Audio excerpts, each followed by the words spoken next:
everyone. Welcome to another Aarohana session. We are almost at the end of Aarohana sessions for this season. There's one more session after this, but it's good to see you guys in the penultimate session. Today we have a keynote session by Anchal Jain. I welcome Anchal Jain. Anchal Jain is not just a speaker for today, but he is one of our pillars of support. He has helped us craft Aarohana sessions from the very beginning, and very graceful for his, supporting us. He's the founding partner at Valmore Action Advisory, which helps businesses in the cultural space in creating value and growing. He is also a co-chair for a fantastic program called CCBP at IIMA, which is primarily for creative and cultural businesses. They help them scale as well.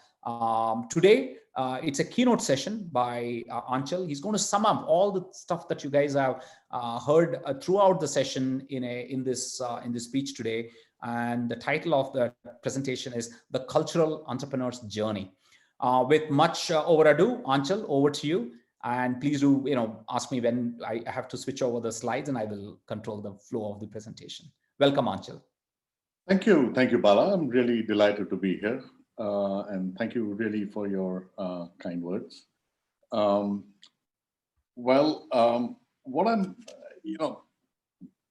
begin at the outside by saying that creative and cultural businesses are not for those who are looking for a quick buck.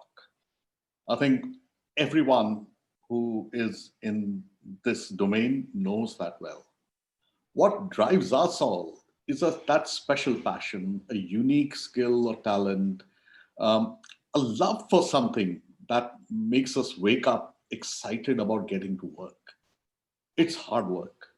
It's also a responsibility. Why? Because we must be sure that whatever we bring into the market, to the world, must have a meaning, a purpose, a meaning and a purpose, both, and therefore find a place in consumer heart and mind. I've had the fortune of doing business around the world, building from scratch many times, I must say with varying degrees of success. But more than that, I've had the privilege of then making sense of it all, and as Bala said, teach some of the most talented entrepreneurs at the program, Creative and Cultural Businesses program at IIM Ahmedabad. Today, I will be sharing with you 11 lessons that I've most importantly learned in my journey of 34 years. So Bala, can I ask you to, yes. So the first lesson is very simple. Actually, life is not a single dot.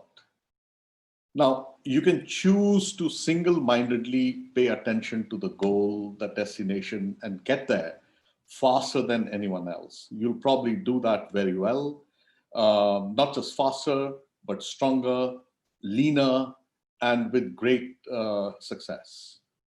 But that's what a manager does extremely well. Why? Because in the process, you will have ignored every opportunity you encountered along the way. An entrepreneur, on the other hand, pays more attention to the direction in which he or she is traveling rather than the final destination. You may reach there much later, probably far more enriched. In fact, for an entrepreneur, there may be no defined destination, but just an eternal journey. And along this journey, you will pick up many beautiful experiences and richness. But here's the thing. While bad things have a habit of barging into you, the good ones can keep staring at us until we are also aware of them. Look at them in the eye and ask, you were waiting for me, weren't you? So be very aware of the little dots around you and make yourself worthy of their attention. That's important. It's not going to happen by some miracle, but you've got to be making yourself worthy of the attention of people, dots, events around you. My life actually has been littered with instances that have brought me incredible opportunities, even when I least expected them. I'll narrate you one instance from when I was 30 years old. I started my own entrepreneurial journey when I was 27. So pretty early on into my journey, I was waiting in my office one day. Waiting not, working in my office. And suddenly these two young men walk into my room, walk into the office unannounced. These two young men, I remember their name, Roberto and Fabiano, they were from Brazil. I had never been to Brazil before. I just heard of samba and nothing else about the country. And they looked like, backpackers, very young. They were barely 20 years old. And they're asking me if I could help them find Madras checks. That's all they came to India looking for. Well, I sat them down, gave them a cup of tea.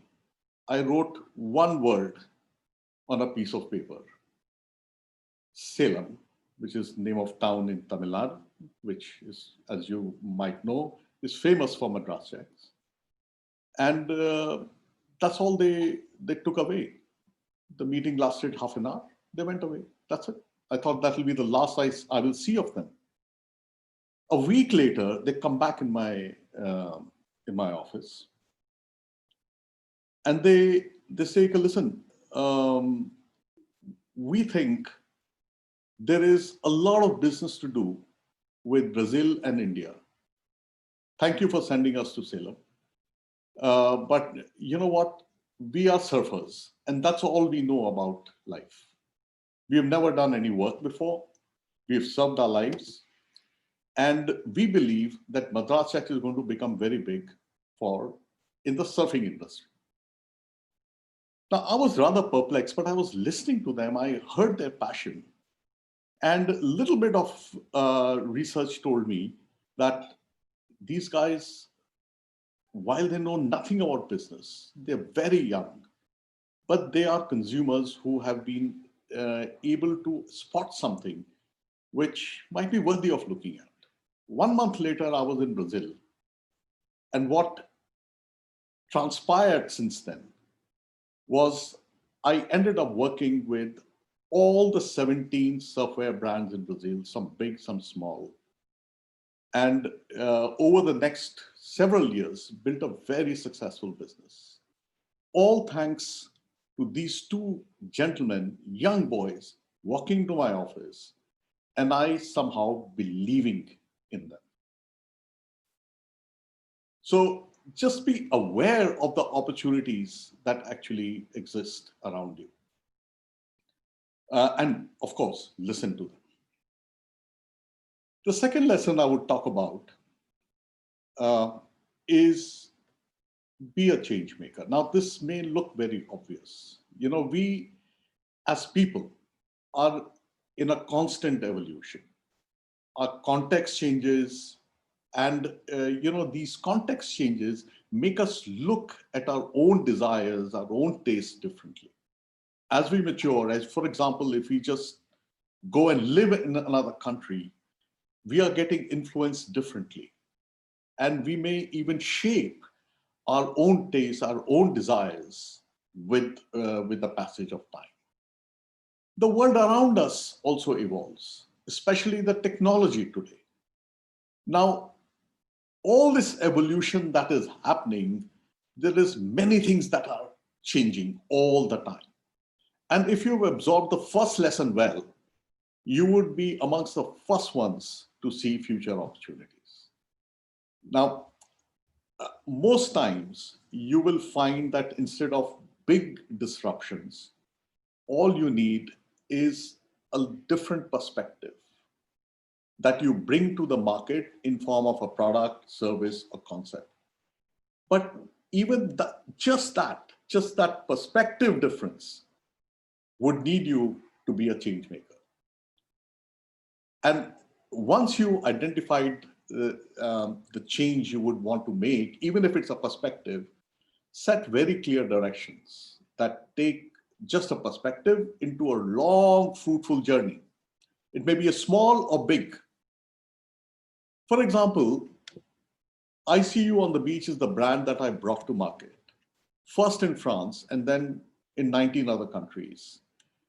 And at that time when I imagined it, the offer in the market was divided between very refined shishi brands born in the French Riviera or or Hugo Boss or Ralph Lauren and all those very refined, very shishi brands. Or there were very young surfwear brands. But I realized there was nothing for me. A mature, a refined, but still very quick, quirky. Just that little tiny bit quirky. There was nothing in the market.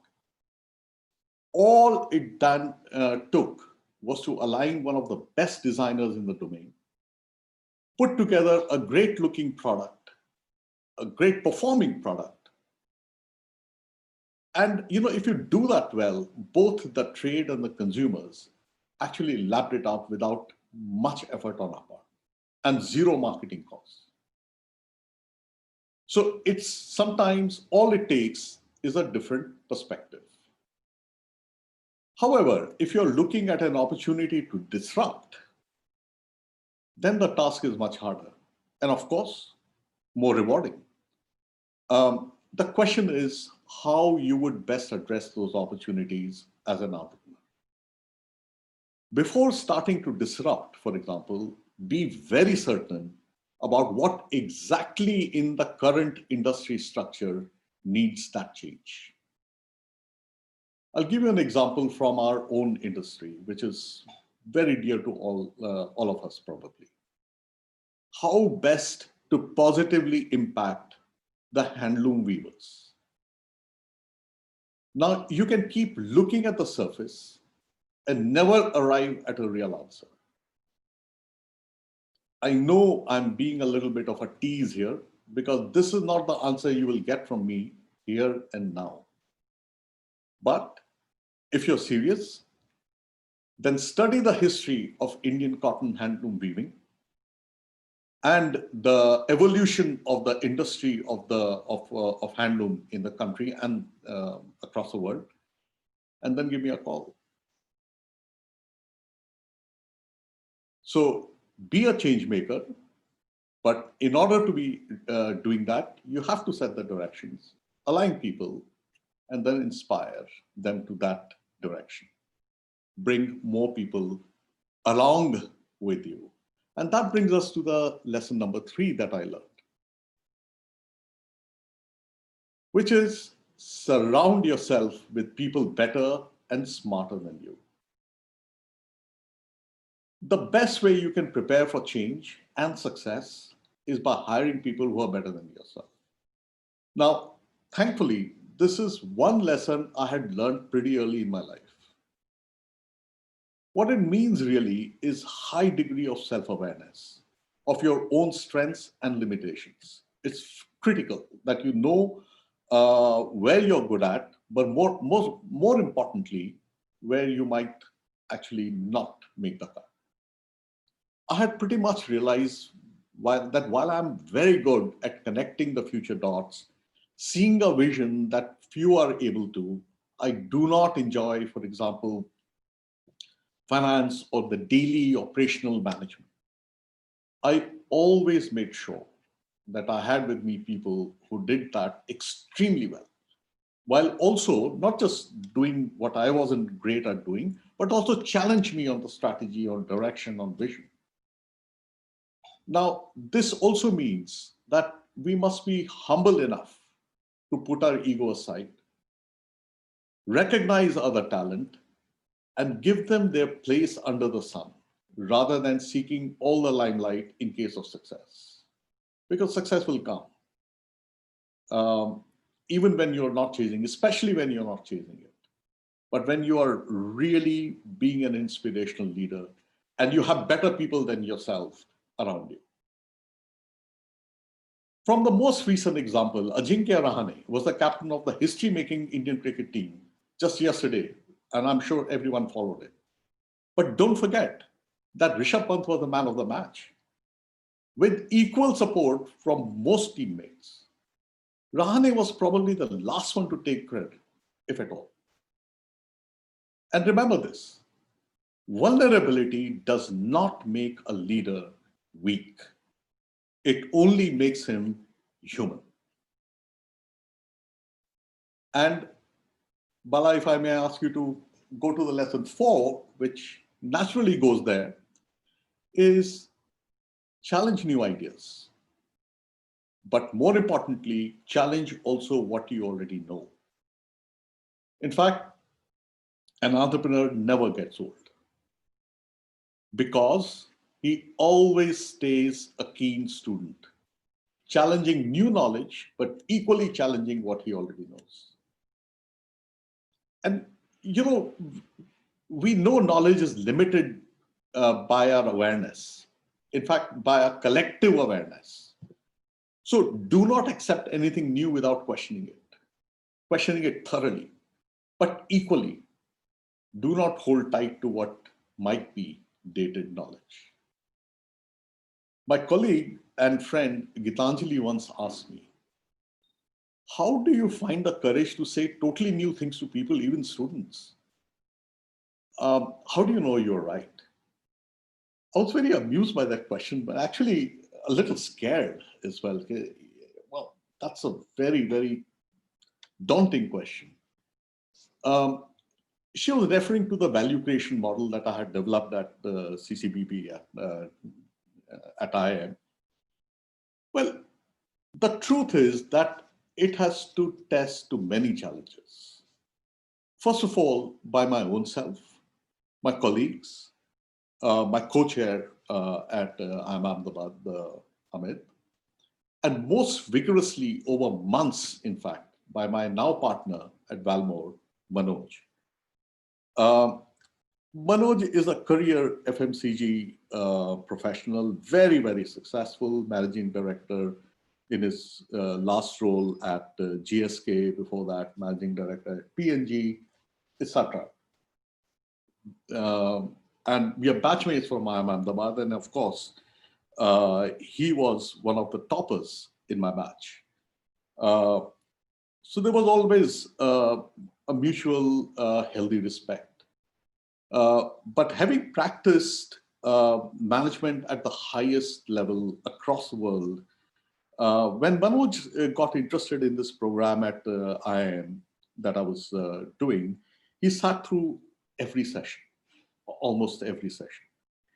And at the beginning, for the longest time, he actually challenged me in what I was saying and teaching. And that series of challenge made me realize how disruptive the thinking was. And in fact, at the end of several months, I think it lasted some 5 or 6 months, he asked me, Anchal, I've quit my position at GSK. I'm very, very intrigued by what you're doing. Can we work together and bring this knowledge to the industry at large in form of an advisory company? And thus Valmore was born. But in the process, the framework itself got far more robust. And Manoj and I then worked on several toolkits to make it stronger. But none of this would have been possible if we were not challenging each other, listening to each other. He could have very well be in a place that, hey, but I've been very successful at the highest levels. I think I know what works. But no, both of us challenged what we knew, what we believed in, and created something absolutely new. And this continually happens in a life of an entrepreneur, all the time. So be a very keen learner.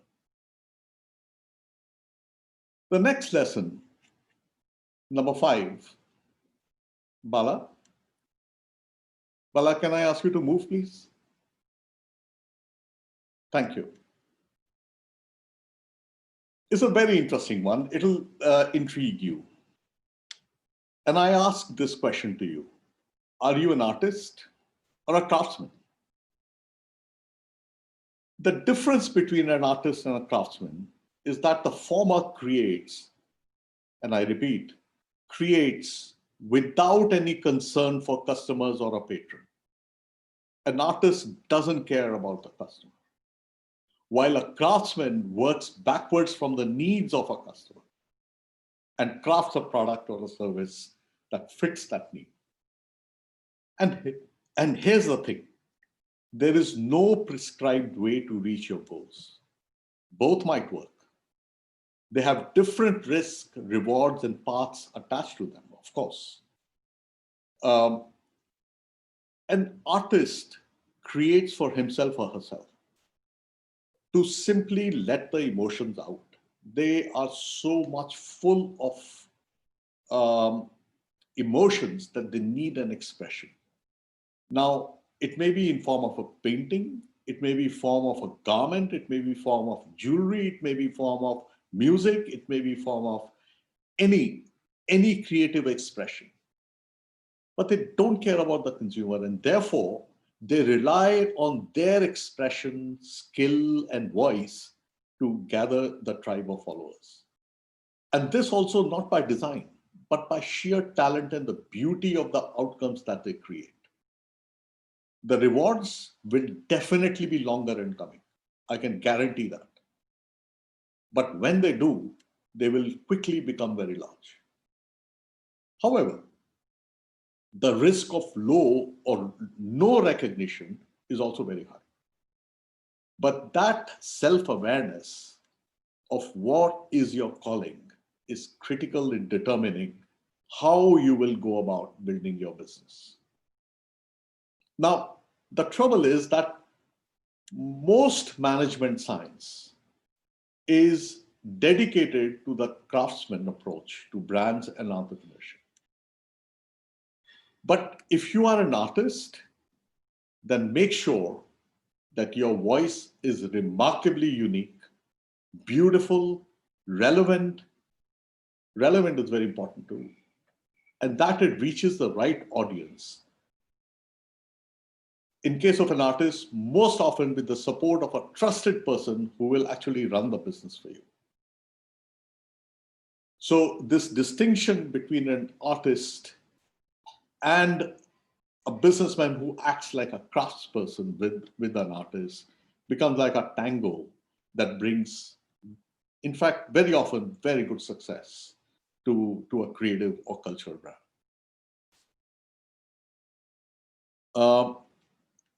That brings me to lesson 6. Bala, may I ask you to please move? Yeah, which is success breeds failure. I've seen this happen very, very often.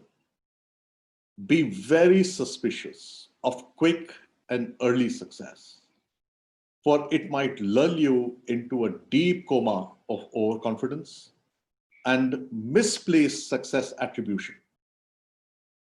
You know, we learn far more easily from setbacks or failures, but mostly pin success down to our own vision, the team talent, product or business model.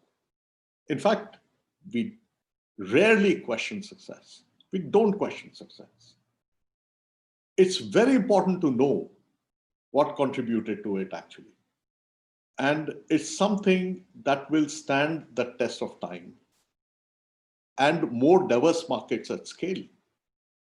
Now, if something is successful early, you must know exactly what contributed to that success. And as I said, is it something that will stand the test of time and more diverse markets at scale? But we rarely do that. Early success makes us actually dizzy. In other words, success can make us blind to threats and deaf to the knocking of opportunities. We can become overconfident We can start taking more risks. We can actually stop learning because we believe we already know. But in the process, we would actually become blind and deaf to threats and opportunities. Such problems occur particularly when our first customers are friends, family, and fools. The first two groups actually encourage blindly, while the last group doesn't know any better.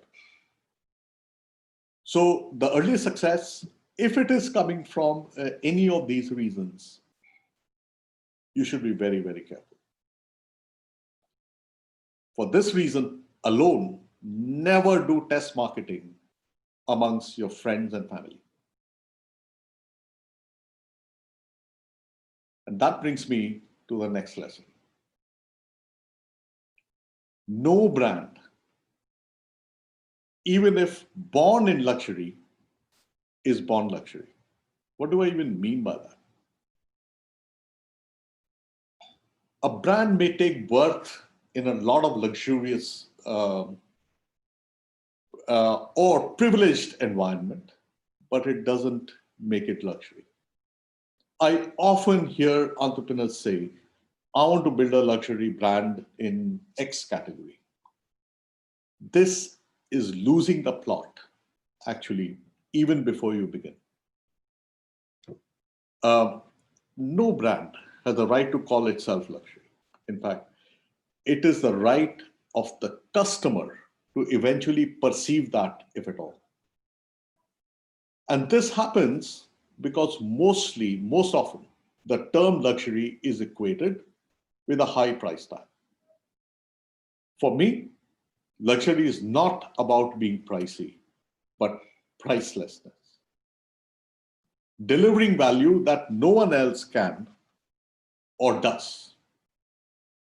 We see brands like Louis Vuitton today and want to create a brand like that at birth itself.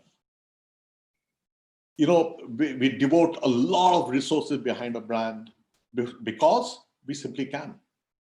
However, we forget that perhaps be even ignorant of the early journey of such brands.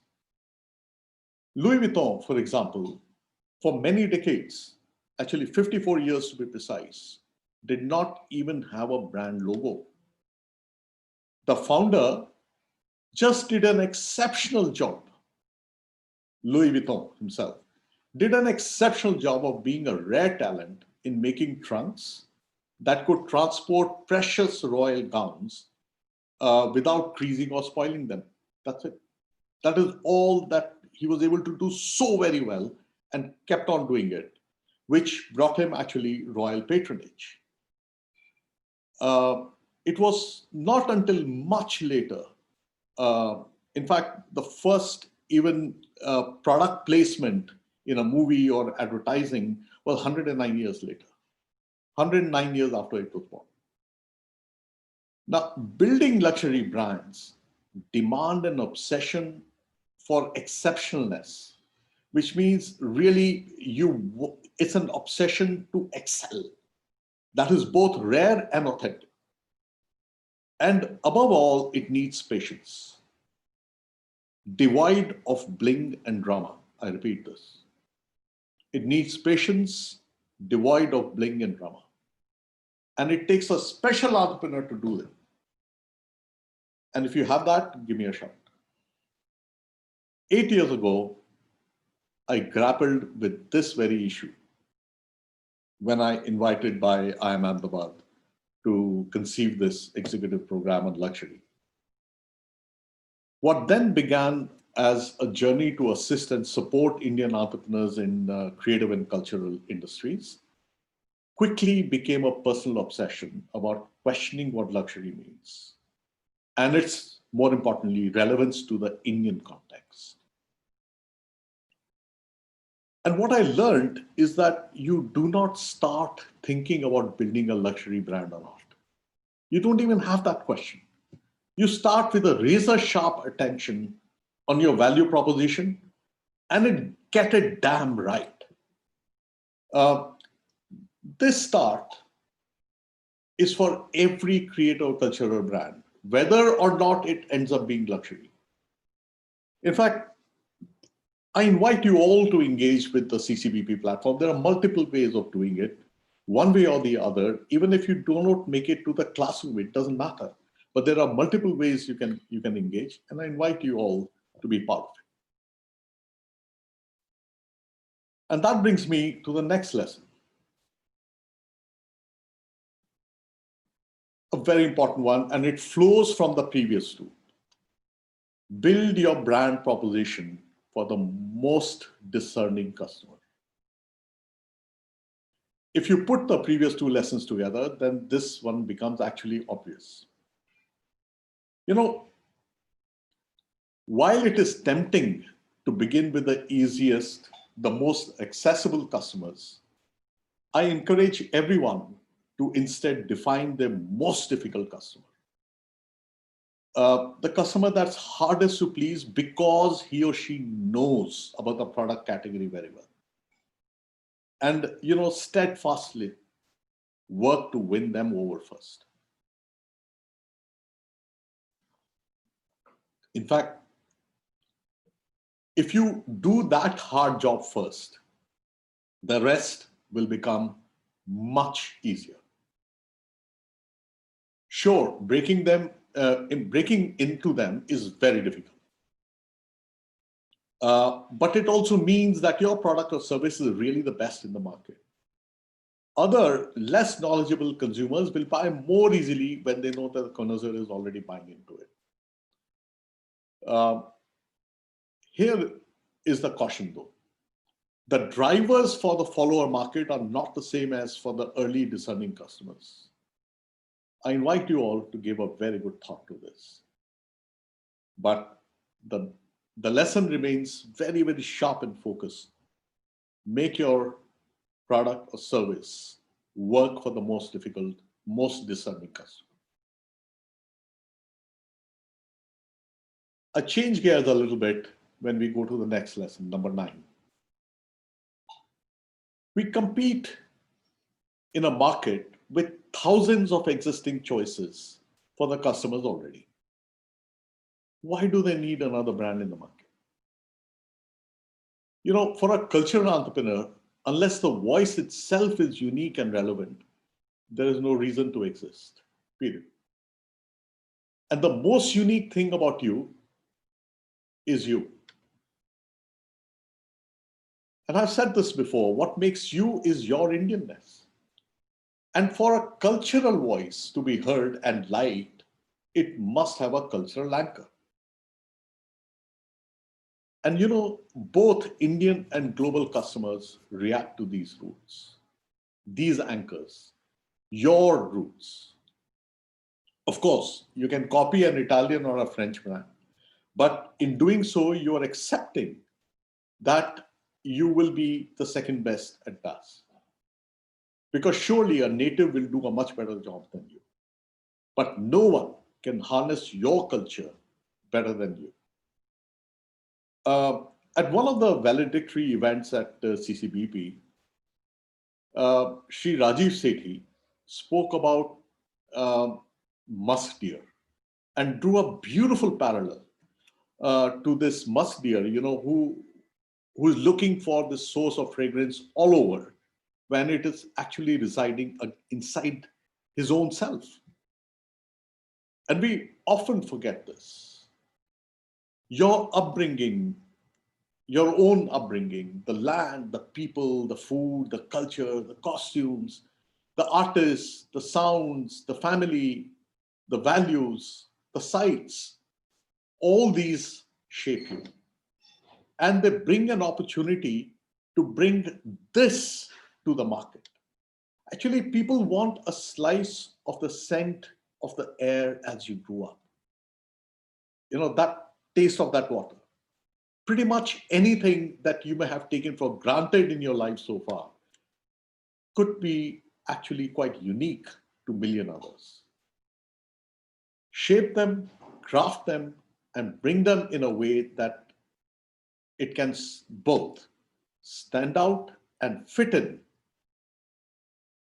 in the lives of contemporary global audience. And again, here's the caution. Standing out is easy with Indian culture in a global context. However, it is equally important to fit into the lives, Indian or otherwise. Becoming one of buy that a consumer doesn't really know how to use or wear becomes very quickly obsolete. So avoid this trap of cultural distortions when you're thinking about how to harness your Indianness, your own unique vision into products or services. The lesson 10 draws from there. The world is ready for us, are you? And this is really the first lesson I learned when establishing my business in Paris.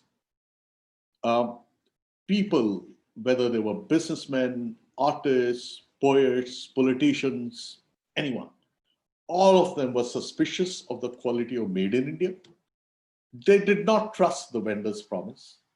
They found it extremely hard to do business with India.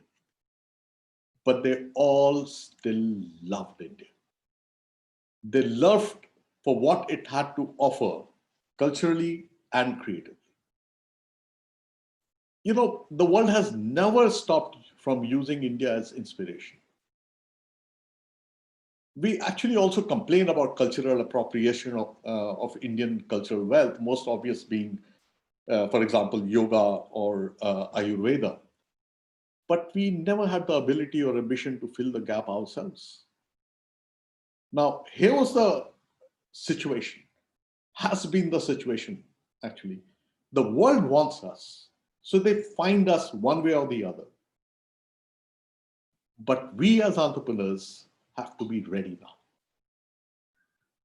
I've seen perceptions change over decades. And I have to say, today we are seeing much more than the land of snake charmers or tandoori chicken or Bollywood dance. But we still have to be ready for the global markets.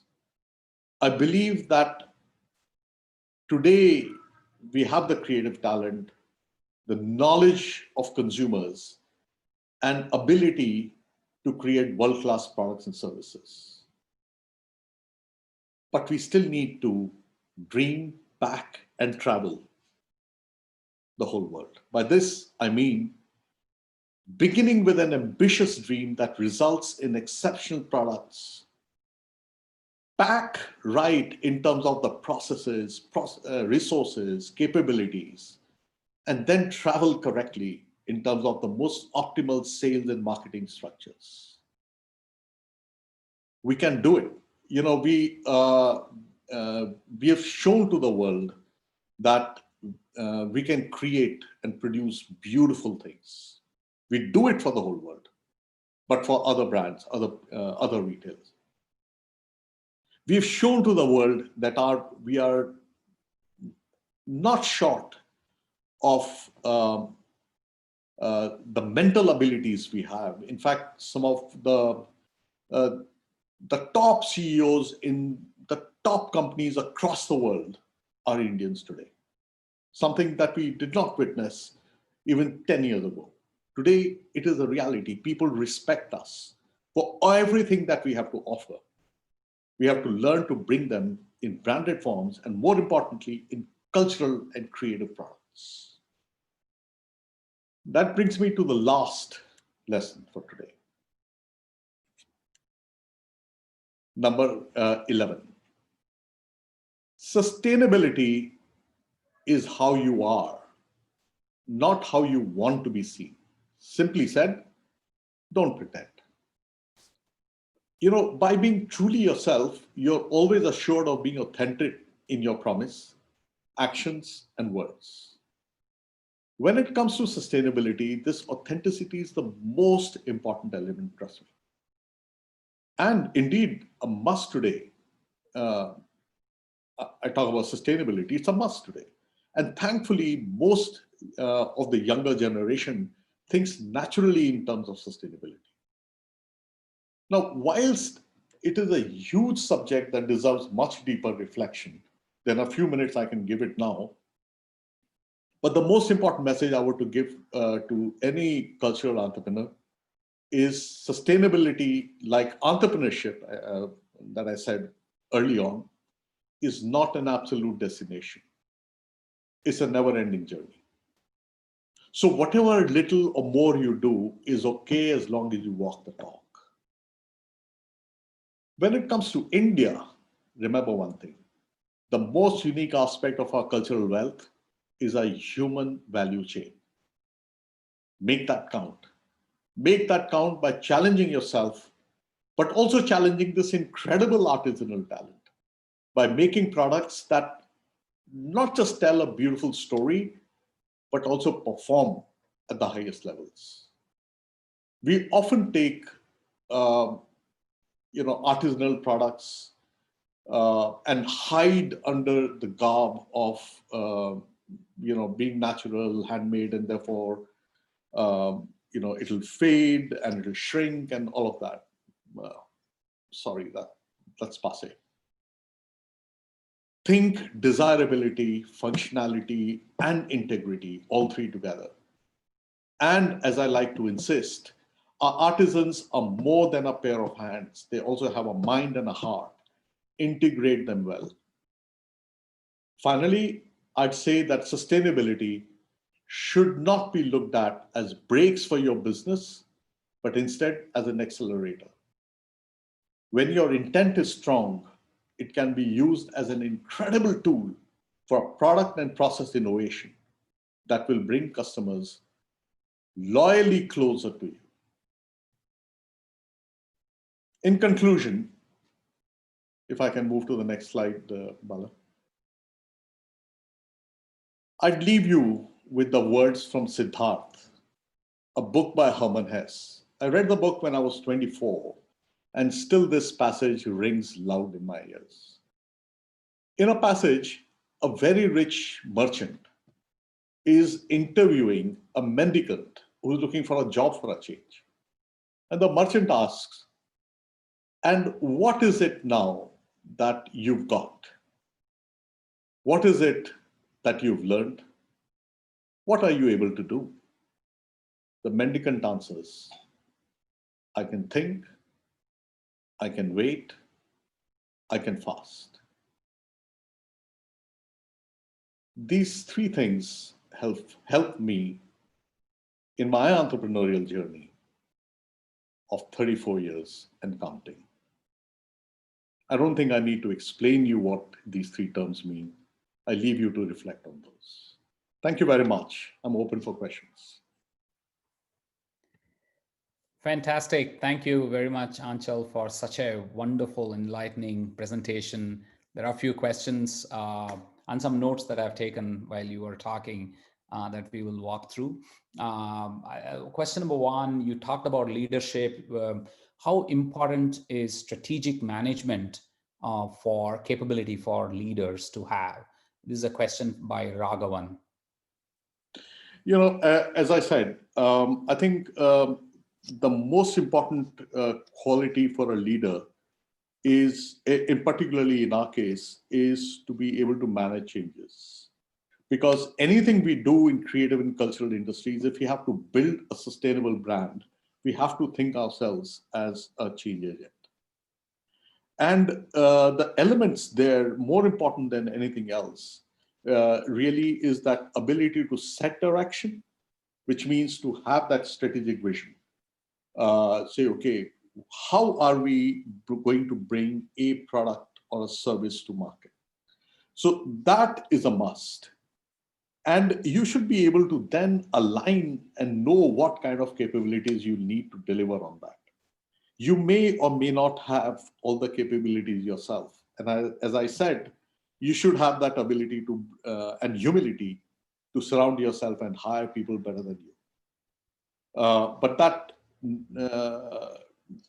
knowledge of what capabilities you will need to deliver on your strategic vision these are the two things very important. And then the third, of course, is to inspire and motivate.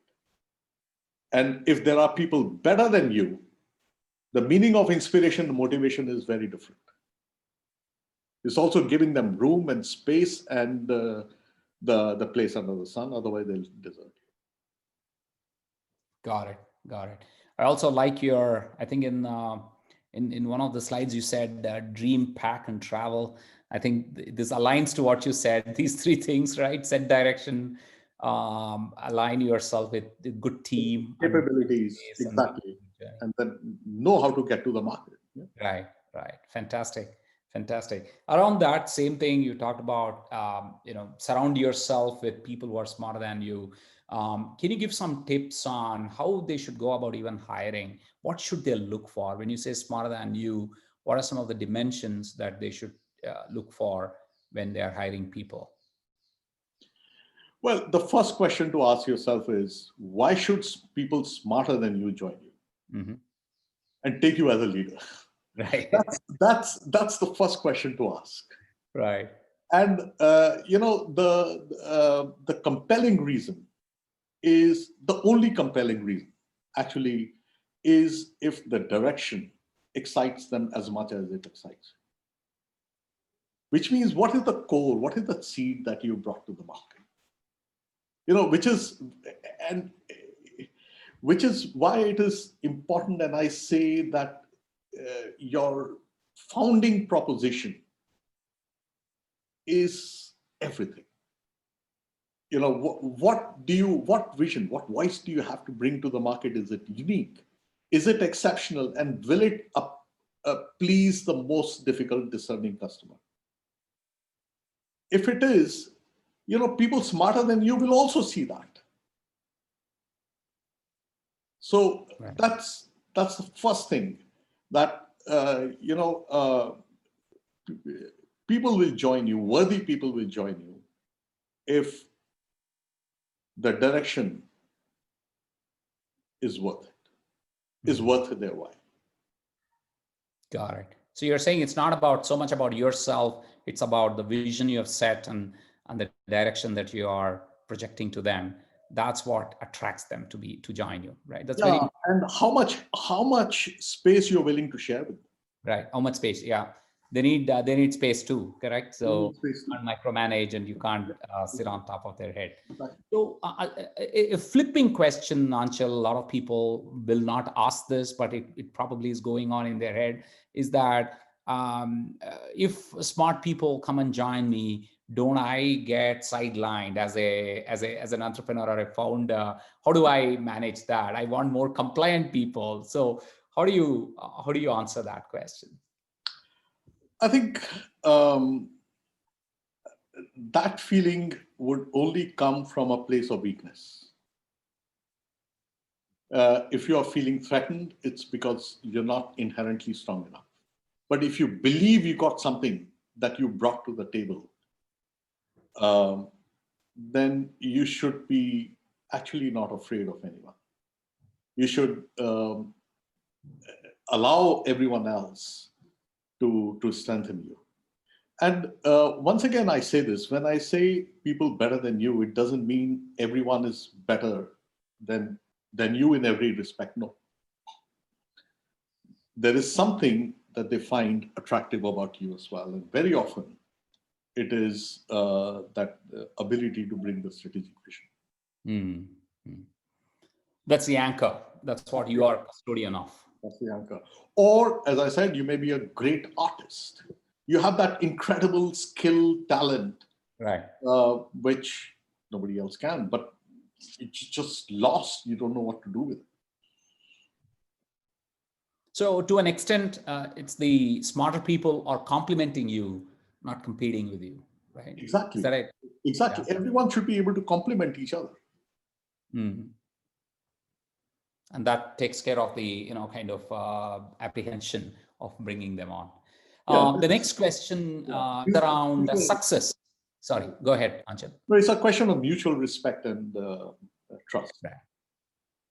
Yeah, very well said. The next question is around the question of success. It's you talked about having patience. You talked about delayed gratification, and sometimes it's very hard for entrepreneurs unless they see some gratification, some success, to keep them motivated and keep it going, not only for themselves but also for their team. How do you manage that? How do you manage this whole tension between having patience versus the need for some reinforcement from from your Yeah, success? I think it's a very good question, and I should have possibly covered it.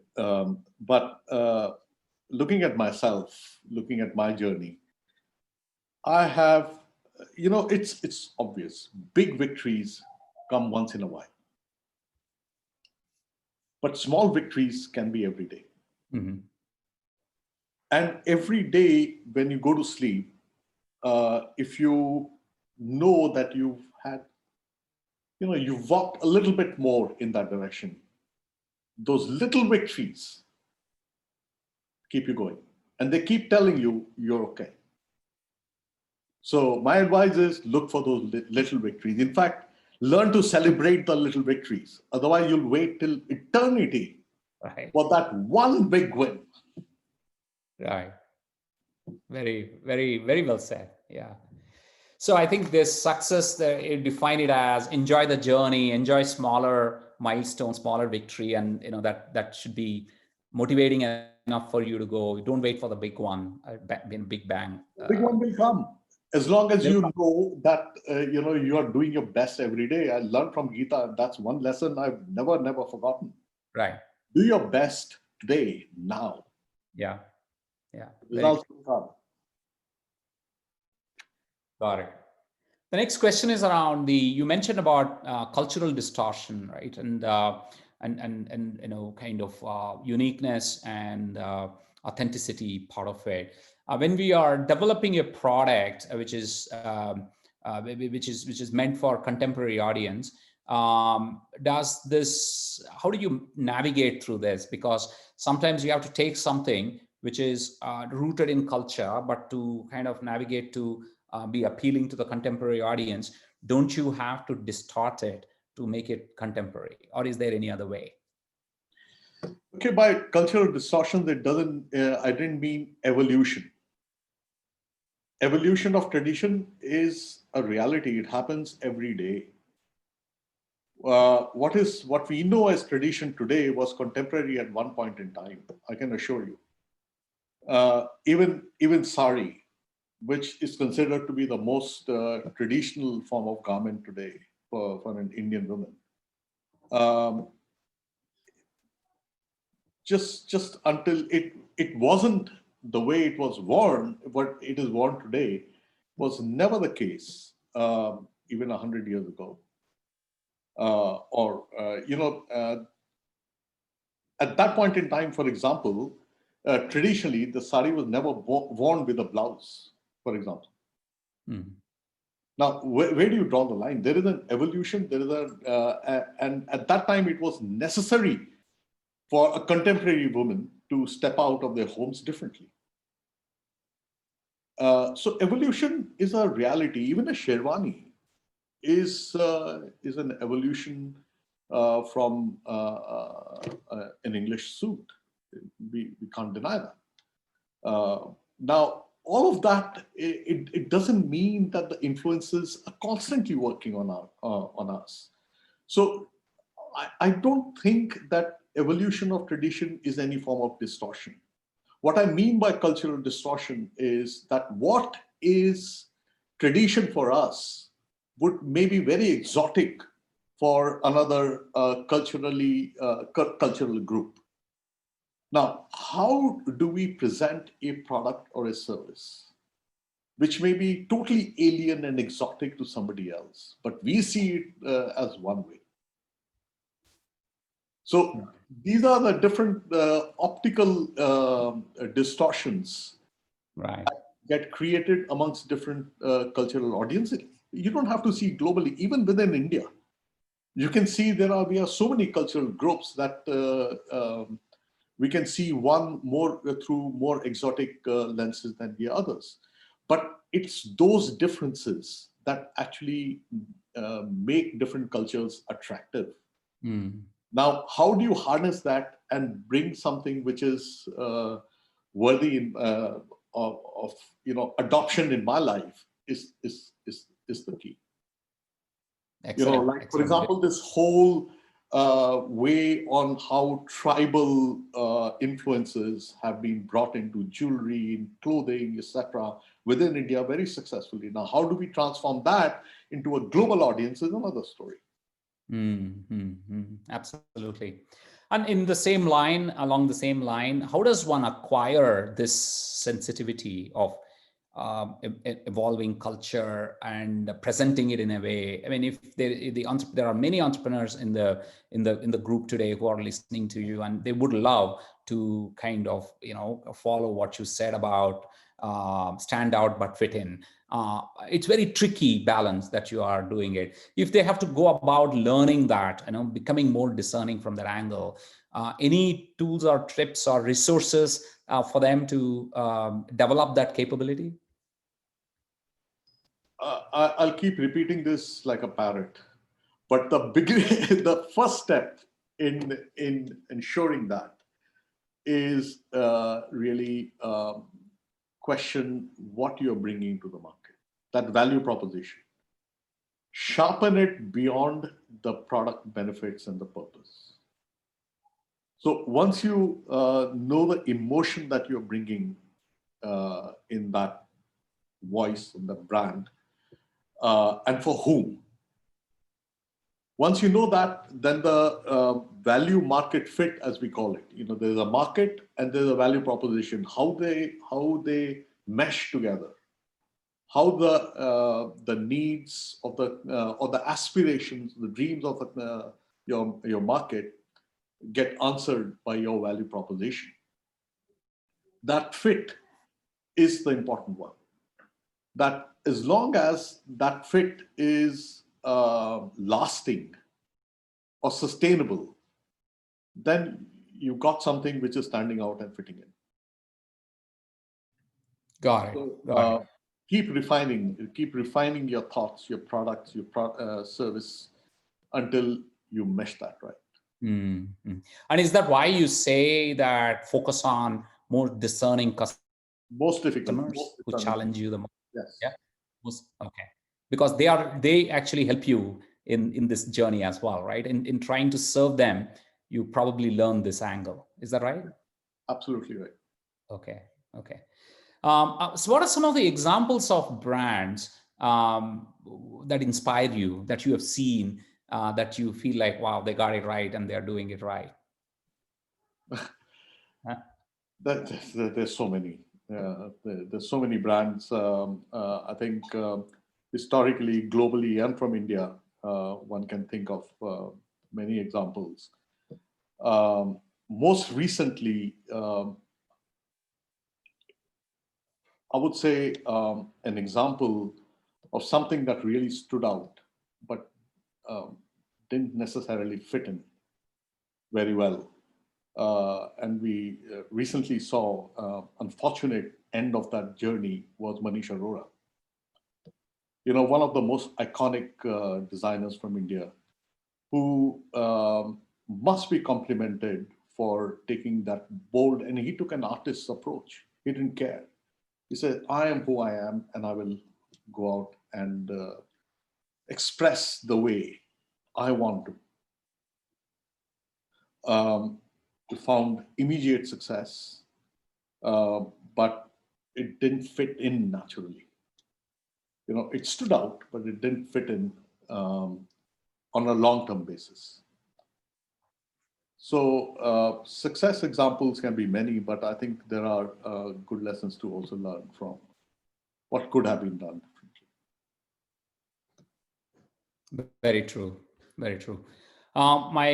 I know we are on top of the hour, so my one last question, and I think it's a good question to end with. Some of them have asked, how can they participate in the CCBP program?